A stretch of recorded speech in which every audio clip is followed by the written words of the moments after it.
একটা ছাত্র শিক্ষকের ভয় করে, এই কারণে শিক্ষকের সামনে অন্যায় করে না। কেন বলে মাইরের ভয়। ঠিক আল্লাহর কসম, আল্লাহর কোন বান্দা যদি আসলেই আমার আল্লাহর আযাবকে ভয় করেন, ওই বান্দা গলায় ছুরি লাগাবে, কোনোদিন দাড়ির মধ্যে অস্ত্র লাগাবে না। ও বাবা, তোমার কে বলছে তুমি এত তাড়াতাড়ি জান্নাত পাবে? তাহলে আমাকে একটু সহজে জবাব দাও।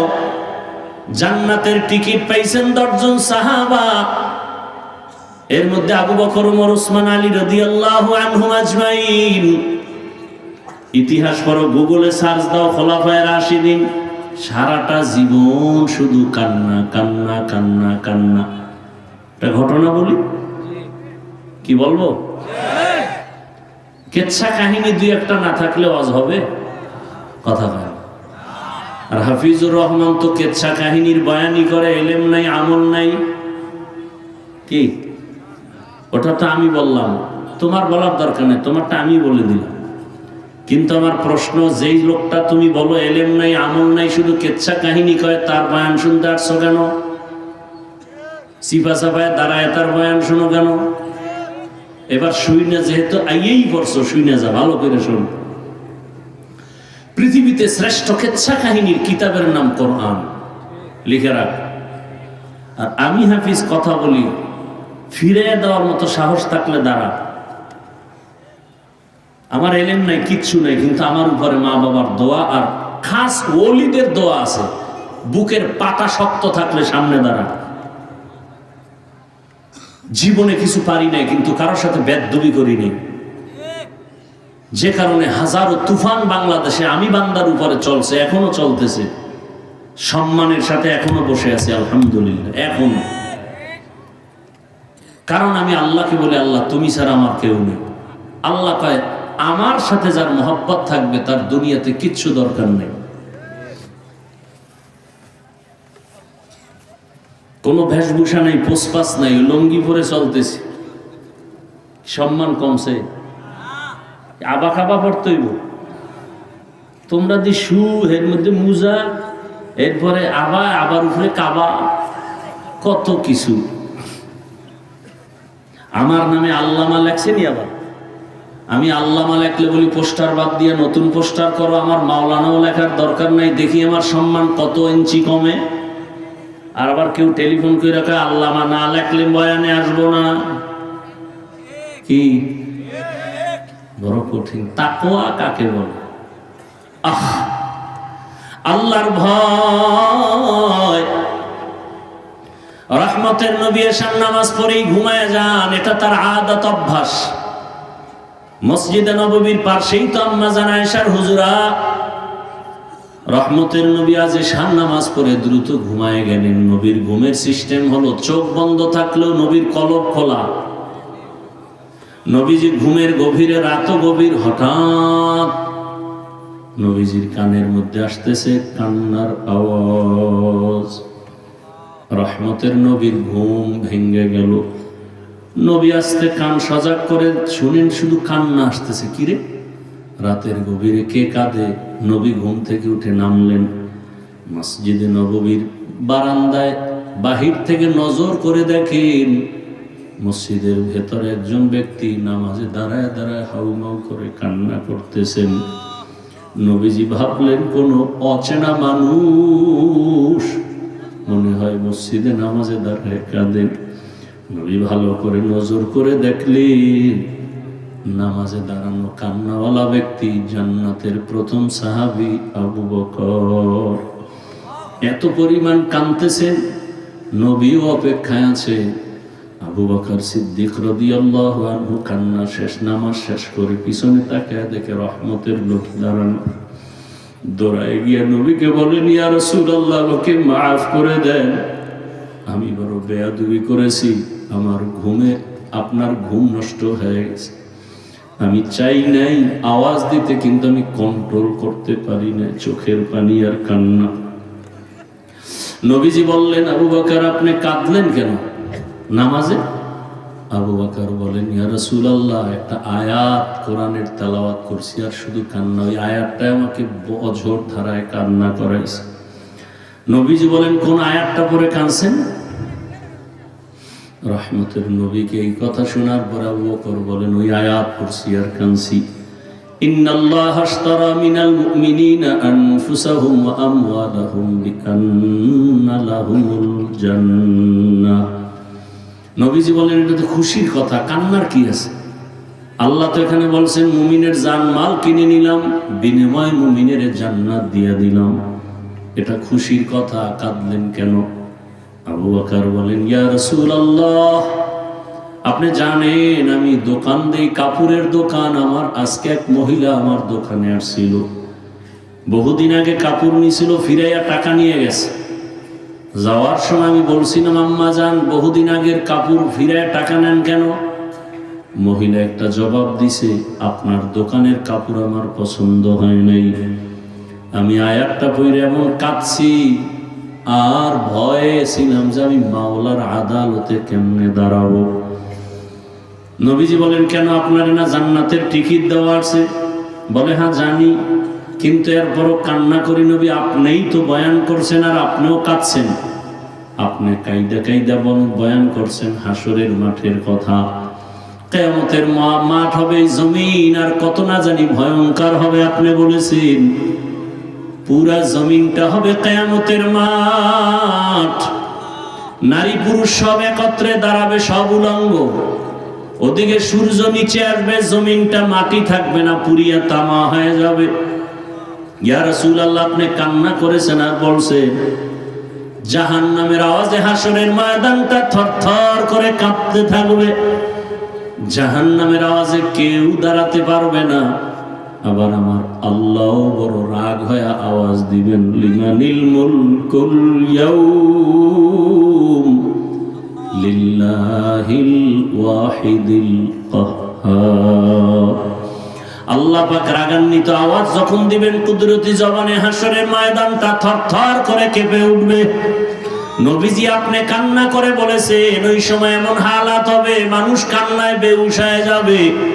নবীদের গুনাহ নাই, তারাও কান্না করবেন। আদম নবী কাঁদবেন, মুসা নবী কাঁদবেন, ঈসা নবী কাঁদবেন, ইব্রাহিম নবী কাঁদবেন, নূহ পয়গম্বর, সব নবীদের কান্নার আওয়াজ।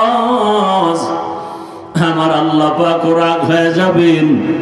আল্লাহ আবার একটা হুঙ্কার দিবেন, আমতাজুল ইয়াউমা আইয়ুহাল মুজরিমুন। আল্লাহ আর একটা আওয়াজ দিয়া বলবেন, এ গুনাহগারেরা, বেনামাজি, দাড়ি কামানেওয়ালা, বেপরদাওয়ালা, আমার বিধান যারা মানো নাই, গুনাহগার তোরা নেককারদের থেকে আলাদা হইয়া যা। আমি নেককারদের ডান হাতে আমলনামা দিয়ে আমি আরশে আজিমের নিচে পাঠায় দিব, সূর্যের গরম লাগতে দিব না। আর যারা গুনাহ করেছো তোরা আলাদা হয়ে যা, তোদের বাম হাতে আমলনামা দিয়া জাহান্নামে পাঠায় দিব। গুনাহগারেরা ভয়ে আলাদা হতে চায় না। আমার আল্লাহ কুদরতি একটা বাছুনি দিয়ে দিবেন। আল্লাহ যখন বাছুনি দিবেন, সব গুনাহগারেরা ধানের চিটার মতো উড়িয়া উড়িয়া জাহান্নামের পথে দাঁড়াবে। আল্লাহ বলবে, ফেরেশতারা এক লাইনে দাঁড় করাও, বাম হাতে আমি আমলনামা দিব, ডান হাতে দিব না। জাহান্নামী আর আমার বান্দা হলো বড় গাদ্দার, নাফরমান।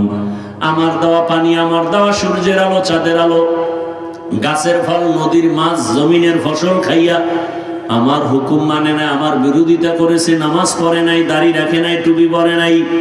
অন্যেরা দাড়ি রাখতো তাও পছন্দ করতো না, টুপি পরলে পছন্দ করতো না, অন্যের নামাজ দেখতে পারতো না। আল্লাহ বলবেন, এদের আমলনামা বাম হাতে দিব, তাও সোজা হাতে দিব না। আল্লাহ রাগান্বিত হয়ে বলবে, নাফরমানের বুকের মাঝে ছিদ্র করিয়া, এই বেনামাজির বুকের মাঝে ছিদ্র দিয়া বাম হাতটা ঢুকাইয়া পিঠের থেকে বের করে বাঁকা করে নাও। আল্লাহর অর্ডার দেওয়া মাত্র বাম হাতটা বুকের ছিদ্র দিয়ে ঢুকাইয়া পিঠের থেকে বের করবে। আল্লাহ বাম হাতে আমলনামা দিয়া বলবেন, ইকরা কিতাবাকা কাফা বিনাফসিকাল ইয়াউমা আলাইকা হাসিবা। নাফরমান, তোর আমল জীবনে কি করছো দেখ, লেখা আছে, হিসাবটা মিলাইয়া নে। ফেরেশতারা বলবেন, দয়াময় আল্লাহ, আমলনামা পিঠের হাতে পিছনে, চেহারাটা সামনে পড়বে কেমনে?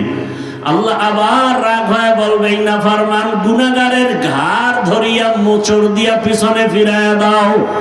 ফেরেশতারা সাথে সাথে ঘাটটা ধরে পেছন দিকে ফিরাইয়া দিবে। ও আমার যুবক বাবারা, পর্দার আড়ালের মা বোনেরা, আবু বকরের মতো বান্দা যদি জাহান্নামের ভয়ে কাঁদে, আবু বকর বলেন আল্লাহ যদি আমাকে ডাকেন আর বলেন আবু বকর জান্নাতের টিকিট দিলাম, কি আমল নিয়ে আসছো? আমি যদি বলি আল্লাহ নামাজ রোজা তেলাওয়াত হজ যাকাত নিয়ে আসছি, আল্লাহ যদি বলেন পছন্দ হয় নাই ফিরায় নাও, তোমার আমল নিয়ে তুমি জাহান্নামে যাও, আমার জান্নাত ফিরায় দাও।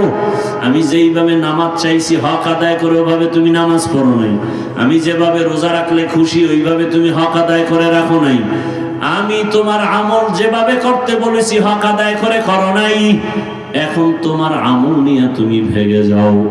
ও যুবক মা বোনেরা, বৃদ্ধ বাবাজিরা, কয়দিন আর দুনিয়ায় গুনাহ করবা? ঘুমের বিছানায় যুবকের লাশ, পানির মধ্যে যুবকের লাশ, গাড়ির নিচে লাশ, কয়দিন আর বাঁচবা? এখন সবাই আছে, তওবা করে নাও। ও যুবক বাবা, জীবনে তো মনের আশা পূরণ করতে গিয়ে দাড়ি কম কাটো নাই, নামাজ কম সারো নাই, মোবাইলে গুনাহ কম করো নাই। আজকে তুমি তওবা করে নেও আর আমার আল্লাহকে মনে মনে বলো, হে মালিক, আমার মতো যুবক যদি স্কুল কলেজে পড়ে, চাকরি করে, ব্যবসা করে, গাড়ি চালায়, আমি নামাজ পড়ে, আমি কেন পারবো না? আজকে থেকে তওবা করলাম, তুমি হায়াতের মালিক, তুমি রিজিকের মালিক, তুমি সম্মানের মালিক। আর দাড়ি কাটবো না, নামাজ ছাড়বো না, বেপরদায় চলবো না। মা বাবার দোয়া, শিক্ষকের দোয়া, ওলামায়ে কেরামের দোয়া নিয়ে নবীর আদর্শ মেনে চলবো। পর্দার আড়ালের মা বোনেরা, আপনাদের আদর্শওয়ালা ভালো নারী এলাকায় অভাব নাই। আপনার মতো কত মা বোন এখনো আছে পর্দা করে, নামাজ পড়ে, আপনারা কেন পারবেন না? এরে আম্মা জান, সন্তানের ভবিষ্যৎটা নিয়ে কি মোটেও ভাবেন না? আপনি যদি খারাপ আদর্শ রেখে যান, সন্তান এক সময় আপনাকে বড়দোয়া ধিক্কার দিবে আর বলবে আমার আব্বু আম্মু বড় খারাপ ছিল, আমি কেমনে ভালো হব? আমার আব্বু আম্মু সারাদিন রাত্র ঝগড়া করত, মোবাইল নিয়ে ব্যস্ত থাকতো, বেগানার পেছনে দৌড়াইতো, নামাজ রোজা ছিল না। এরে আম্মা জান, আব্বা জানের একটু ভাবেন, আপনার সন্তানের ধিক্কার কি আপনি নিতে চান? আর যদি ভালো কিছু রেখে যান, সন্তান গর্ব করবে আর বলবে আমার আব্বু আম্মু বড় ভালো ছিল, নামাজ পড়তো, রোজা রাখতো, পর্দা করতো, আম্মু কোনোদিন মোবাইলের পেছনে যায় না, মার্কেটে ঘুরে নাই, আমার আব্বু আম্মু ভালো মোহাব্বত নিয়ে চলতো, কখনো ঝগড়া গালাগালি করে নাই। এমন একটা আদর্শবান হইয়া সন্তানকেও ভালো বানায় যান, সন্তানকে ভালো আদর্শ দিয়া ডাক্তার বানান। একদিন ডাক্তার হইয়া রোগী দেখবে, আজান হলে নামাজে যাবে, তেলাওয়াত করবে, মা বাবার জন্য দোয়া করবে। আম্মা জানেরা, আব্বা জানেরা, যদি তওবা করার নিয়ত থাকে, মনে মনে আল্লাহকে বলেন আর নামাজ ছাড়বেন না, বেপরদায় চলবেন না, মোবাইলে গুনাহ করবেন না। যুবকরাও তওবা করো বাবা, আর কোনোদিন গুনাহ করবা না। তবে সবার অন্তরে তওবা নসিব হবে না। একটু আগেই বলেছিলাম, আবু জাহালের চরিত্র আর ওমরের চরিত্র আলাদা। যাদের অন্তর আসলেই তৈরি যে না মরিয়া তো যাব, কখন মরণ হয় জানা নাই, জীবনে গুনাহ তো কম করি নাই, আজকে থেকে গুনাহ করব না, নামাজ ছাড়ব না।